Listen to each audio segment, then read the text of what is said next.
should. Let's just put one person here. Okay. Yeah. I stopped I know. processing and collecting. I'll pull it. Yeah. 6 images. Yeah, but they're not as high quality. 4 from here and 1 from each side. One vertical. All right, 1 vertical. I got you. All right, 7. I know. Lucky 7. Yeah, yeah. Yeah. Thousands of You still features? I did a little bit. I still need not high quality. Chip is. Of course, neither was 7 copies. I gotta say, I got this.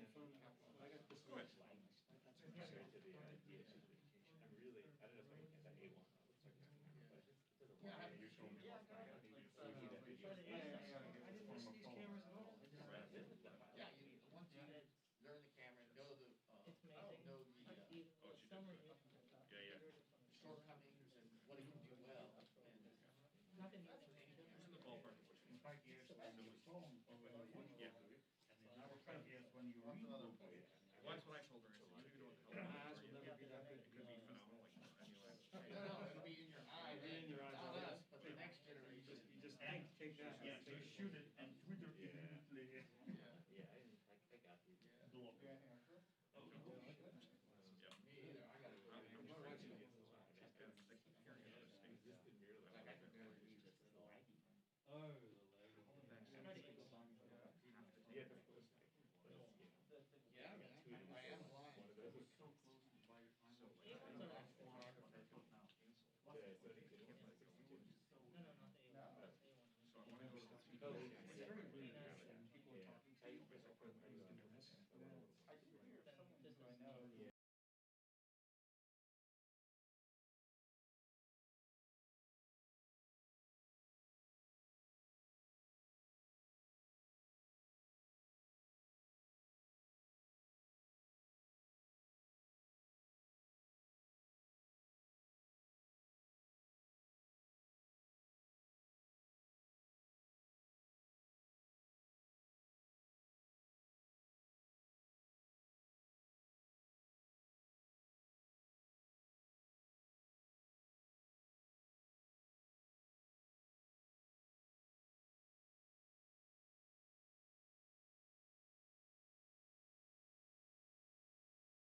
Good morning. So here we are. The hail. Hoot with the owls or soar with the eagles early in the morning here. Not that early, but in the inclement weather. And speaking of inclement weather, our hearts and prayers go out to the people of Texas for what they are suffering in their situation there in terms of lack of water, lack of energy. I have a daughter in Houston, so I know firsthand what her concerns are, but her concerns are minor compared to people in need, people truly in need. To lose water and service for my family is one thing, but for people who don't have so many options, it's just heartbreaking. I would hope that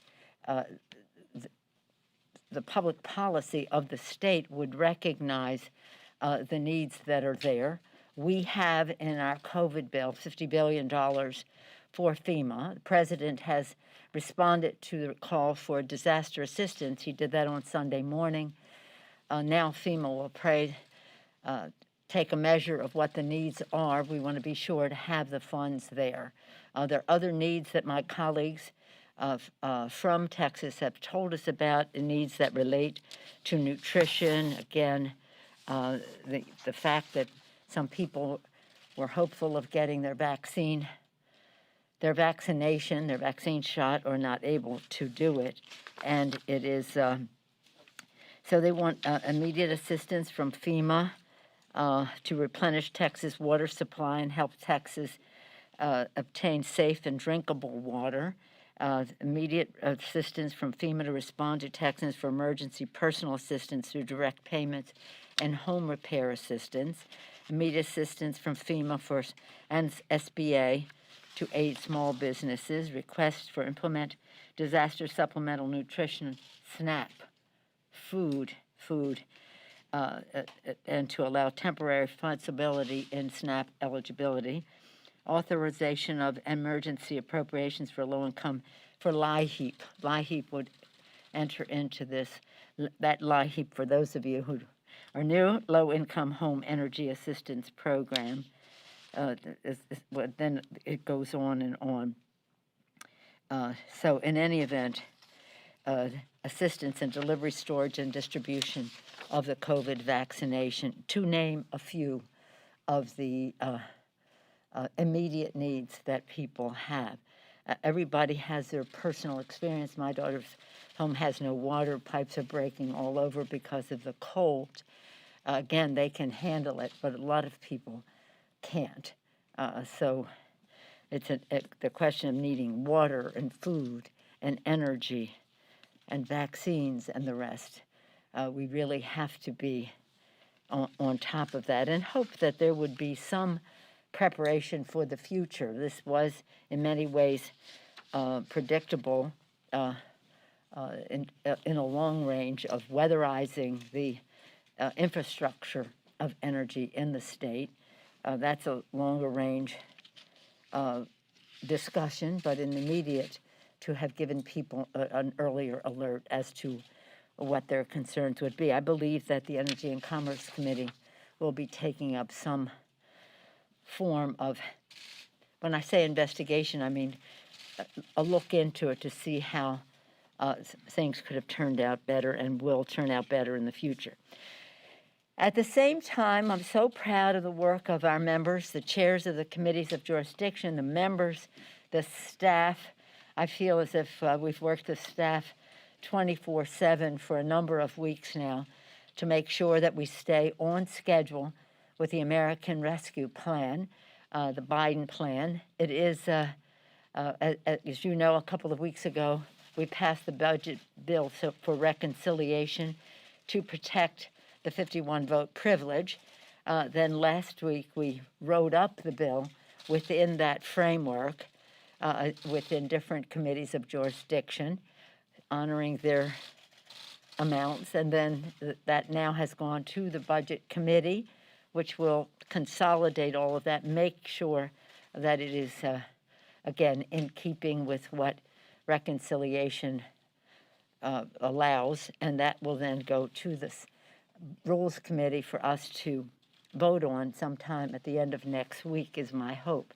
However, at the same time, there's communication with the Senate as to what the Byrd rule will allow in the bills as we go forward. So that's kind of where we are on that. And people have worked so hard and so intensely because, as I said to the members, when we have been briefing them the last few days, we've had, under leadership of our chair, Hakeem Jeffries, and Pete Aguilar, the vice chair, every day we've had the chairs present what is in the bills, not for suggestions of amendment, but for notification of this is what the overall reconciliation enables us to do, and this is how we are going forward. So I'm very, very proud of their work. Today is a busy day, I know, with the snow and sleet and the rest, but today we have the U.S. Citizenship Act, which will be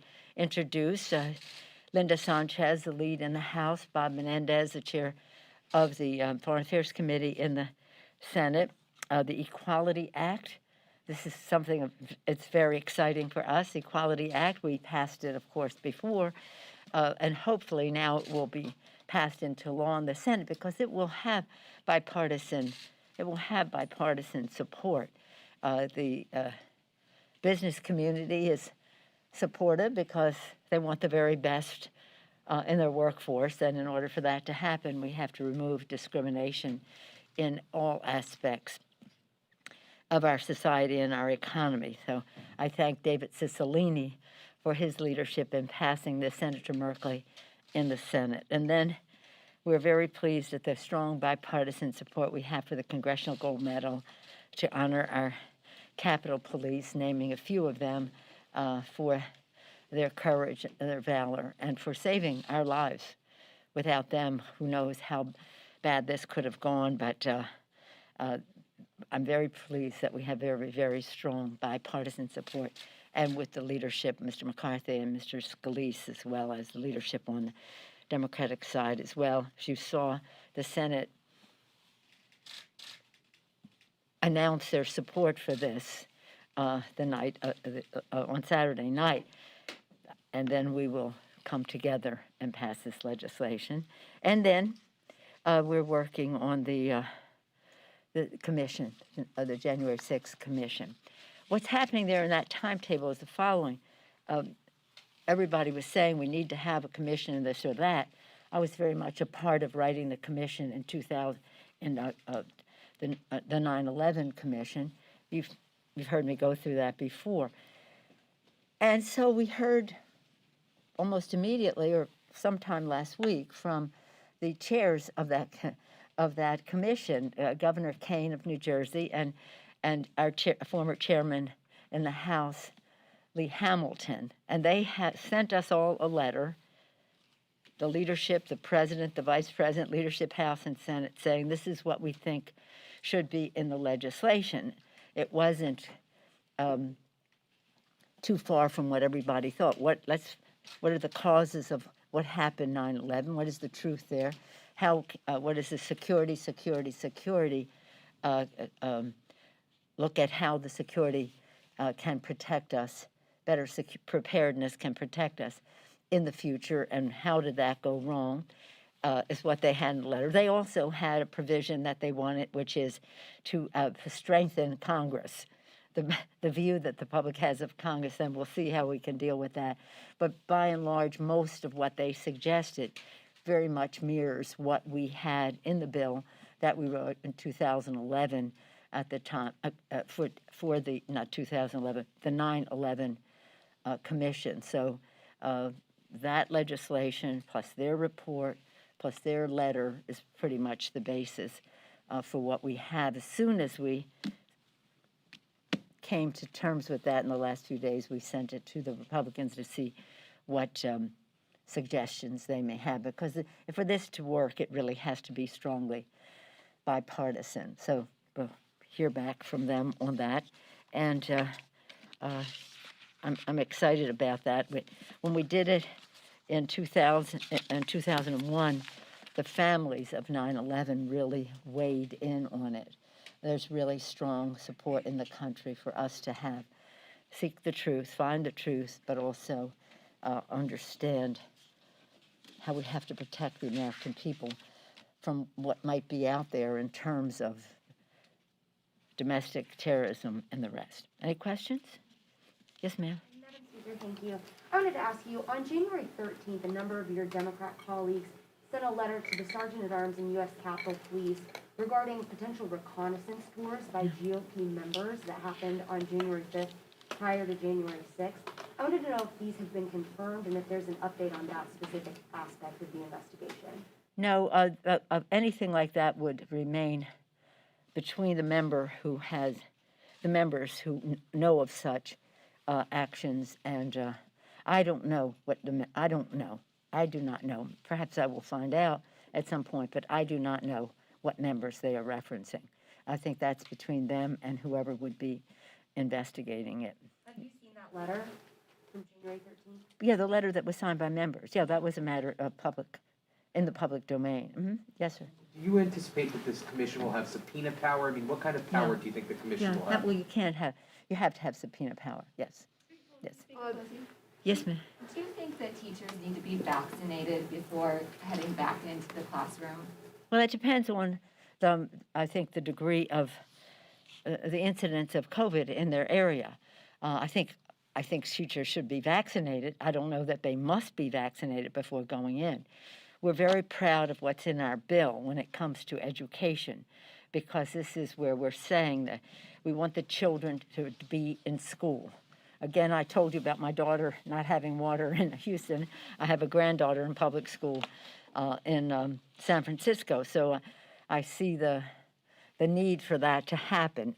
Again, in her case, she has all the technology and the assistance at home, and some children do not. So we want as many kids to be back in school as possible. For that to happen, it takes some money. It takes some money because you have to have spatial distancing, which means you need more space. Therefore, you need more teachers. Therefore, you need more buses for kids to be spaced to come to school. You need better ventilation. 40% of the public schools in the country have substandard ventilation in the class, and that is very important. So for all of those reasons, we're very pleased with what is in the legislation, and more, those and more. I think that I want everybody to be vaccinated, and I certainly want our teachers to be, but depending on what the situation is in their area, it may or may not be necessary. Now, the important point to make on this is where there is a high incidence of COVID, most of those schools are virtual or hybrid anyway. They're not actual. And the vaccination might not make it actual anyway. So again, there has to be a judgment made from the community as to how they go forward. We want the vaccine to be there for everyone. I think it's having an impact. We're very proud of the scientists who work 24/7 to get right now COVID, Pfizer and Moderna, what they have put forth, and now others on the horizon, and that will make it more available. But I don't think that it's a yes or no question. I think it depends on the incidence of COVID in the region and if, in fact, those classes will even be actual. One of the fights we had, I use the word fight, that we had with the Trump administration last year was that they wanted the funds in the bill only to go to schools that were actually open. And how could you do that? You are depriving so many schools who are lacking in ventilation and more space and more opportunity to hire teachers. Therefore, you were disadvantaging the most disadvantaged schools in the country, and that just couldn't be. And this legislation is very smart in what it does, and if you want me to, I'll read you all the things that it does do to open schools. And again, yes, we want everyone vaccinated. Is it a prerequisite? Well, it just depends on the region. Yes, ma'am. Madam Speaker, a follow-up Madam Speaker. On the funding, Republicans say that just a fraction of the education funding in the COVID bill is just allocated for this year and much of it over the next 10 years. So how do you square that with the need to open schools with the funding if so much of it is down the road? I don't place too much weight on what the Republicans say, even though it seems to be a value to you to use as a question. But the fact is that this is the money that is needed. This is the money that is needed. The $130 billion in K through 12 will help provide immediate relief to schools so they can safely reopen for in-person instruction and address the difficult multi-year challenges making up lost time in the classroom. This learning loss is heartbreaking for children, and of course we're hoping that summer school and the rest can make up for some of that. The degree to which in-person learning takes place in a state is a local decision, not a federal one, but the federal arm can and will make recommendations and provide resources. It's about resources and to local, and that's what we plan to do in this legislation. The Committee on Education and Labor advanced a major portion of the president's COVID proposal last week for education, $130 for K through 12, and then additional money for higher education. Now, let me also say that education is largely funded, more than 90%, by state and local entities. And so that's why the state and local piece in here is very, very important as well. So if, in fact, and I think it is a fact, that we all want children back in school, there has to be a recognition that it's going to take resources to do so and to be spent as soon as it possibly can be, as I mentioned, immediate relief to schools so they can safely reopen with in-person education. Yes, ma'am. Madam Speaker, with respect to immigration, do you think this new package that's being unveiled today? Excuse me, I'm so sorry. I'm sorry. With respect to the immigration package that's being unveiled today, do you envision that having to be pushed through the reconciliation process? Not necessarily, no.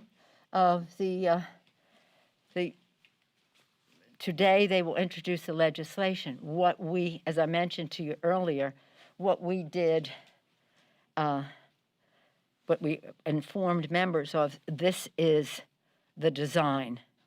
It is frozen, and it complies with the reconciliation. I don't see anything of that size. Now, there are people who are advocating for that, and the question is, would that meet the Byrd rule and those other kinds of things? And if it would, that would be wonderful, because then we wouldn't need the 60 votes.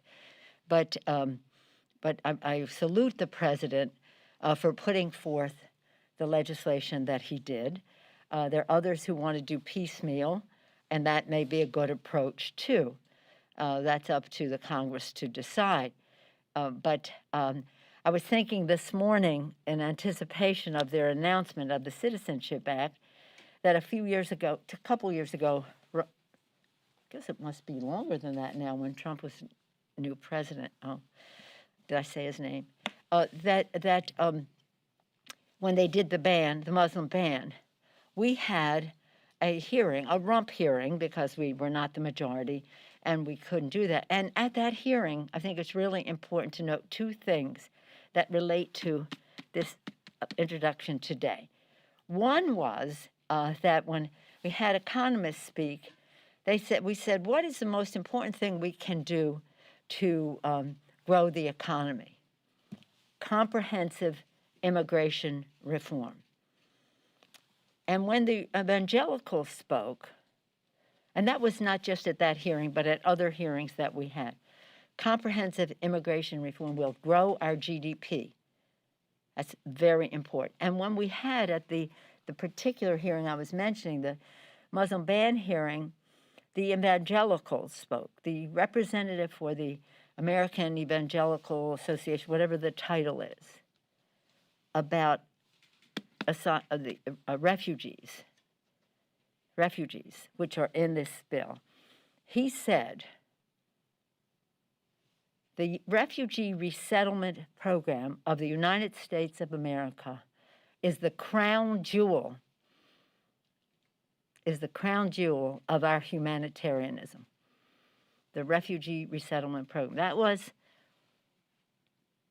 the evangelical community speaking up, because they have been leaders in that regard. Both of those are covered: comprehensive immigration reform and resettlement of refugees in a humanitarian way. The crown jewel of American humanitarianism. So this is a values-based but also economically beneficial. And as I have always said, immigrants coming to our country, with newcomers coming with their hopes and dreams and aspirations, with their optimism and determination to make the future better for their families, well, those are American traits. And when they come here with those values, they make America more American. So I'm very excited about now how it happens through the legislative process remains to be seen, but it is a priority, and we will be working on it. Yes, ma'am. Thank you, Madam Speaker. Yes, ma'am.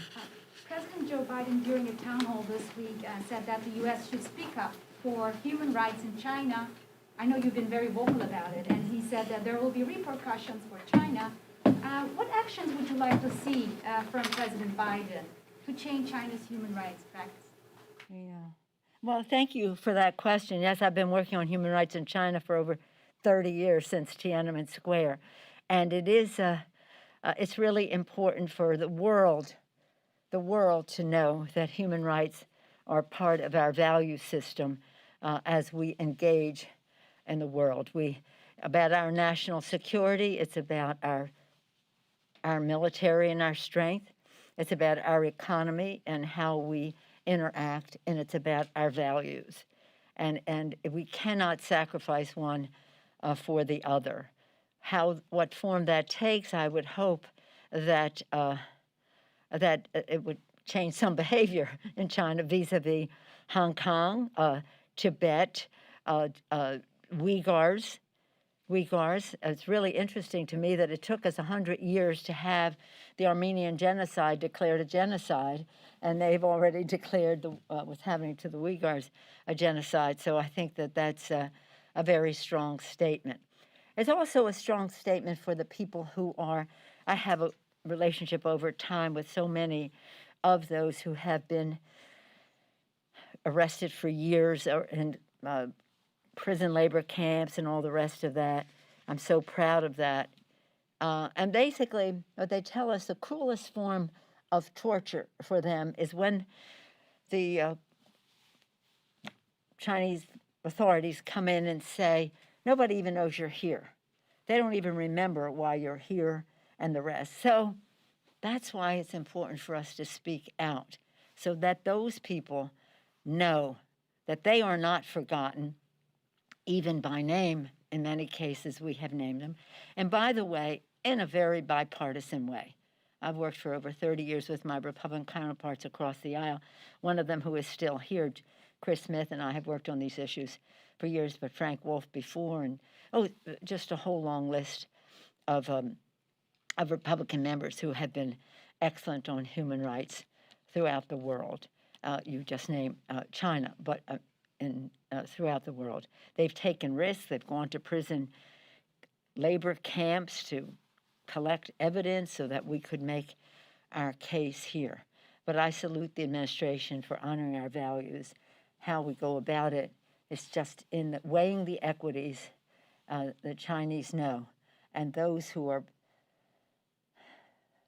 arrested, suppressed, whatever, know that they are not forgotten. Thank you all very much. Be careful on your way home. Don't go too late, because you don't want to be traveling in the dark with all of this. Do you have any other grandmotherly advice that you would like me to give to you? But I really salute you for being here with that, with the weather that was out there. But a big day, 3 bills, gold medal, congressional gold medal honoring our Capitol Police and others, the Equality Act, ending discrimination against the LGBTQ community, the American Citizenship Act of President Biden, very important, and then continuing our work on on COVID. As we leave, though, I do want to say once again, because I saw some of you on Saturday night, how proud we were and are of our managers, led by Jamie Raskin, on how they honored their oath and helped us honor our oath to protect and defend the Constitution. And they were doing so at the same time as we were honoring our values, meeting the needs of the American people in the COVID legislation, dispelling, I don't even know where any of you got this idea, that our honoring our constitutional oath would come at the cost of our honoring, meeting the needs of the American people. We're so proud of them, as we are proud of our chairs for the work that they did to take us forward now. Thank you all very much. Be careful. Stay safe. Thank you. Thank you.